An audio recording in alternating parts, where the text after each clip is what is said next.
जय श्री कृष्ण। राधे राधे बंधु। सफला एकादशी व्रत कथा में आप सबका स्वागत है। आज हम सुनेंगे सफला एकादशी की व्रत कथा। पौष मास की कृष्ण पक्ष की एकादशी तिथि को सफला एकादशी कहते हैं। कुछ स्थानों पर इसे सफला ग्यारस भी कहते हैं। सफला एकादशी में जो मनुष्य उपवास रखता है और विधि विधान सहित एकादशी व्रत का पालन करता है, उसकी सारी मनोकामना पूर्ण होती है तथा घर में सुख समृद्धि, धन संपत्ति और खुशहाली आती है। तो आज मैं आपको सुना रही हूँ सफला एकादशी की बड़ी ही दुर्लभ कथा। इन कथाओं को सुनने से मनुष्य के सभी पाप और संकट कट जाते हैं तथा समस्त मनोकामनाओं की पूर्ति होती है। तो आप लोग बड़े ही श्रद्धा और प्रसन्न चित्त मन से इस कथा को सुनिए। तो आइए भगवान श्री लक्ष्मी नारायण जी की जय बोल के इस कथा को हम शुरू करते हैं। मोक्षदा एकादशी की व्रत कथा को सुनकर अर्जुन ने प्रसन्न होते हुए कहा, हे कमल नयन, मोक्षदा एकादशी की व्रत कथा सुनकर मैं धन्य हो गया। हे मधुसूदन, आप अब पौष मास के कृष्ण पक्ष की एकादशी की महिमा बताने की कृपा करें। इस एकादशी का क्या नाम है, उस दिन किस देवता की पूजा होती है और उसके व्रत की विधान क्या है? मुझ पर कृपा करते हुए यह सब आप मुझे विस्तार पूर्वक बताएं।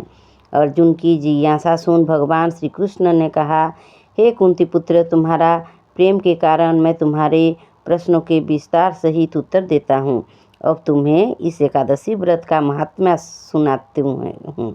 हे पार्थ, इस एकादशी के द्वारा भगवान विष्णु को शीघ्र ही प्रसन्न किया जा सकता है। पौष मास की कृष्ण पक्ष की एकादशी का नाम सफला है।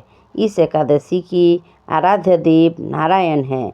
इस एकादशी के दिन श्रीमन नारायण जी के विधि के अनुसार श्रद्धापूर्वक पूजा करनी चाहिए। हे पांडुनंदन, इसे सत्य जानो कि जिस तरह नागों में शेषनाग, पंक्षियों में गरुड़, ग्रहों में सूर्य चंद्र, यज्ञों में अश्वमेध और देवताओं में भगवान विष्णु श्रेष्ठ हैं, उसी प्रकार व्रतों में एकादशी व्रत श्रेष्ठ है। हे अर्जुन, एकादशी का व्रत करने वाले व्यक्ति भगवान श्रीहरि को अति प्रिय हैं।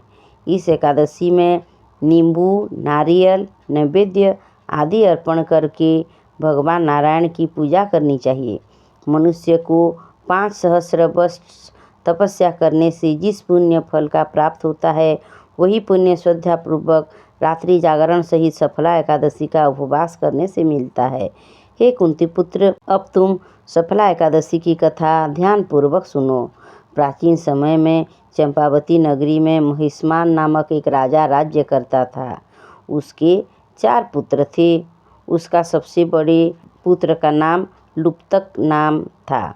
वो महापापी और दुष्ट था। वह हमेशा पर स्त्रीगमन में तथा वैश्याओं के यहाँ जाकर अपने पिता का धन व्यय करता था। देवता, ब्राह्मण, वैष्णव आदि सुपुत्रों की निंदा करके वह अति प्रसन्न होता था। सारी प्रजा उसको कुकर्मों से बहुत दुखी थी, परंतु युवराज होने के कारण सब चुपचाप उसके अत्याचारों को सहन करते के लिए विवश थे और किसी में भी इतनी साहस नहीं था कि कोई राजा से उसकी शिकायत करता। परंतु बुराई अधिक समय तक पर्दे में नहीं रहती। एक दिन राजा महिष्मान को लुप्तक के कुकर्मों का पता चल ही गया। तब राजा अत्यधिक क्रोधित हुआ और उसने लुप्तक को अपने राज्य से निकाल दिया। पिता के द्वारा त्यागते ही लुप्तक को और सभी ने भी त्याग दिया। अब वह सोचने लगा कि मैं क्या करूं, कहाँ जाऊं। अंत में उसने रात्रि को पिता के राज्य में चोरी करने की ठानी। वह दिन में राज्य से बाहर रहने लगा और रात्रि को अपने पिता की नगरी में जाकर चोरी तथा अन्य बुरे कर्म करने लगा। रात्र में वह जाकर नगर का निवासियों को मारता था तथा कष्ट देता। वन में वह निर्दोष पशु पक्षियों को मारकर उनका भक्षण किया करता था। किसी रात जब वह नगर में चोरी आदि करते पकड़ा भी जाता तो राजा के डर से पहरेदार उसे छोड़ देते थे। कहते हैं कि कभी कभी अनजाने में भी प्राणी ईश्वर की कृपा पात्र बन जाते हैं। ऐसा ही कुछ लुप्तक के साथ भी हुआ। जिस वन में वह रहता था वह वन भगवान की भी बहुत प्रिय था। उस वन में एक प्राचीन पीपल का वृक्ष था तथा उस वन को सभी लोग देवताओं का क्रीड़ा स्थल मानते थे। वन में उसी पीपल के वृक्ष के नीचे महापापी लुप्तक रहता था। कुछ दिन बाद पौष मास के कृष्ण पक्ष की दशमी के दिन वस्त्रहीन होने के कारण लुप्तक तेज ठंड में मूर्छित हो गया। ठंड के कारण वह रात को सो ना सका और उसके हाथ पैर अकड़ गए। वह रात बड़ी कठिनता से बीती, किंतु सूर्य के उदय होने पर भी उसकी मूर्छा नहीं टूटी। वह ज्यों का त्यों पड़ा रहा। सफला एकादशी की दोपहर तक वह पापी मूर्छित ही पड़ा रहा। जब सूर्य के तपते ने उसे कुछ गर्मी मिली, तब दोपहर में कहीं उसकी होश आया और वह अपने स्थान से उठकर किसी प्रकार चलते हुए वन में भोजन की खोज में फिर से न लगा। उस दिन वह शिकार करने में असमर्थ था, इसलिए पृथ्वी पर गिरे हुए फलों को लेकर पीपल के वृक्ष के नीचे गया। तब तक भगवान सूर्य अस्ताचल को प्रस्थान कर गए थे।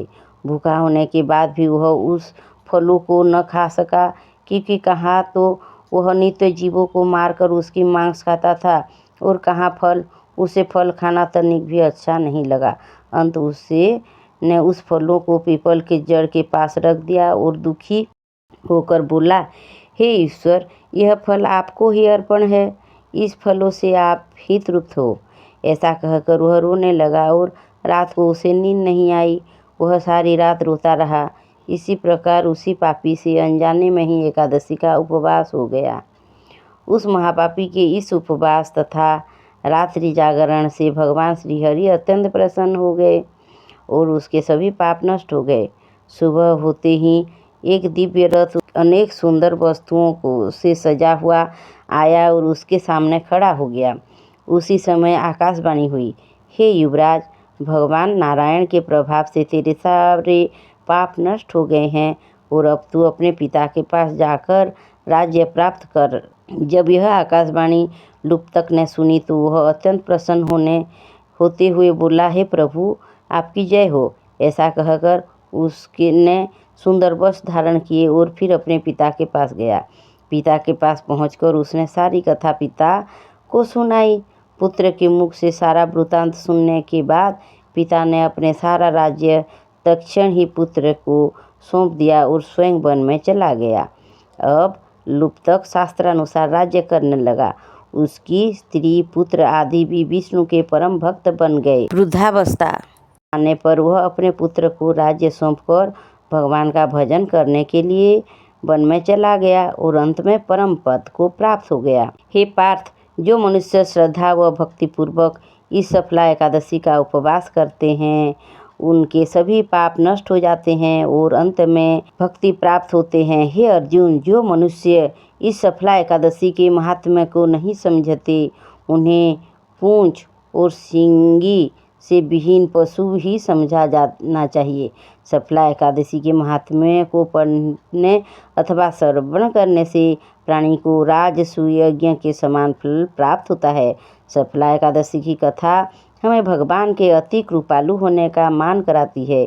यदि कोई मनुष्य अज्ञानवश ही प्रभु का स्मरण करते हुए यह एकादशी व्रत का पालन करता है, उसे पूर्ण फल प्राप्त होता है और वो मोक्ष की प्राप्ति पाता है। तो भक्तों, मेरे चैनल में मेरे एकादशी व्रत कथा का सुनने के बाद मेरे चैनल को आप लाइक, शेयर और सब्सक्राइब कीजिए ताकि आपके जीवन मंगलमय हो। धन्यवाद।